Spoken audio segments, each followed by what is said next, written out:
Now to a dire warning about climate change. According to a new report, experts say that we have until 2030 to avoid catastrophe. It also says if unprecedented changes are not made and made soon, there will be irreversible damage to the planet.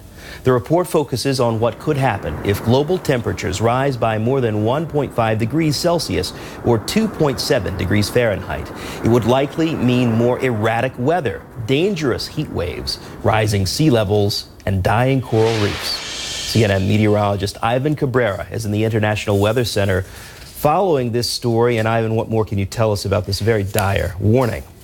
Yes, so 2030, I mean, we're talking about 12 years at this point here, getting very close. And of course, all the while, I mean, we've already seen climate change take its toll on the planet. So yes, another climate report and more bad news. This one, of course, from the Intergovernmental Panel on Climate Change. And I want to drill down the numbers here because they may not sound like a lot, but they are huge in what differences result as temperatures go from 1.5 degrees Celsius to 2. Huge difference. All right, so this is what we've already done, right? We've warmed the planet since 1900 with the Industrial Revolution by 1 degree. What has that brought us? Well, that's brought us record heat waves here. Look at this, 2015, 2016, and 2017, all those years, 3 of the hottest years on record. We know the heat waves have been ongoing. We've had, of course, more record floods. We have more significant droughts. We have all these events that are more frequent and more intense as a result of climate change. Each and every one can't be associated to that,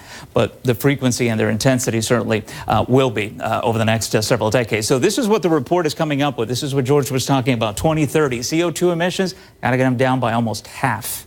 That is a tall order. That is going to be very difficult. And by 2050, we have to get them to 100%, basically carbon neutral. And so that is what the study is talking about here. So the way we do that is we source 70 to 85%, right, of electricity from renewables.